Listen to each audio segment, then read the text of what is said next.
Hello guys, welcome back to my channel. ಎಲ್ಲರಿಗೂ good morning ಮತ್ತು ಶುಭೋದಯ, ಹಾಗೂ ಎಲ್ಲರಿಗೂ ಶುಭ ದೀಪಾವಳಿ ಮತ್ತು ನರಕ ಚತುರ್ದಶಿ.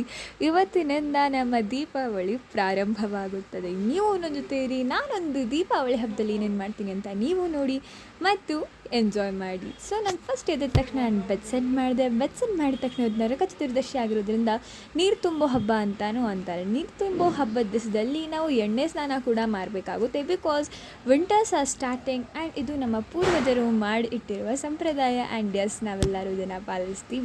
ಆ್ಯಂಡ್ ನಾನು ಇವಾಗ ಸಿಂಪಲಾಗಿ ರೆಡಿ ಆಗಿದ್ದೀನಿ. And as my hairs still wet, ನಾನು ಹೇರ್ಸ್ನ ಇನ್ನೂ ಓಪನ್ ಮಾಡಿಲ್ಲ. ಅದಾದಮೇಲೆ ನಾನು ಪೂಜೆ ಮಾಡೋಕ್ಕೆ ಹೋದೆ.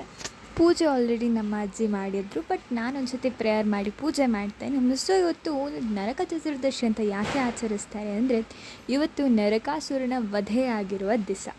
ಅವನ ಇಚ್ಛೆ ಏನಾಗಿತ್ತು ಅಂದರೆ, ಅವನು ವಧೆಯಾಗುವ ದಿವಸದಂದು ಹಬ್ಬದಂತೆ ಆಚರಿಸಬೇಕು ಎಂದು. ಹಾಗಾಗಿ ದೀಪಾವಳಿಯ ಹಿಂದಿನ ದಿವಸದಂದು ನರಕ ಚತುರ್ದಶಿ ಎಂದು ಆಚರಿಸಲಾಗುತ್ತದೆ. ಆ್ಯಂಡ್ ಈ ದೀಪಾವಳಿ ಹಬ್ಬದ ದಿವಸದಂದು 3 ದಿವಸ ಒಂದು ದೀಪನ ನಾವು ಬೆಳಗಿಸ್ತೀವಿ. ಅದು ಆರಬಾರ್ದು. 3 ಡೇಸ್ ಕಂಟಿನ್ಯೂಸ್ ಹಗಲು ರಾತ್ರಿ ಉರಿಬೇಕು. ನಿಮ್ಮಲ್ಲೂ ಈ ಥರ ಸಂಪ್ರದಾಯ ಇದೆಯಾ? ನನಗೆ ದಯವಿಟ್ಟು ಕಮೆಂಟ್ ಮಾಡಿ ತಿಳಿಸಿ.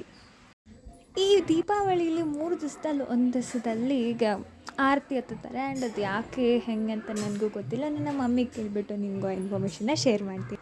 ದೀಪಾವಳಿ ಹಬ್ಬ ಎಷ್ಟು ಕೊಟ್ಟಿದ್ದವರು ಅಷ್ಟೇ ನಮಗೆ ಆ್ಯಕ್ಟಿವಿಟೀಸ್ ಕೂಡ ಕೊಟ್ಟಿದ್ದವರು.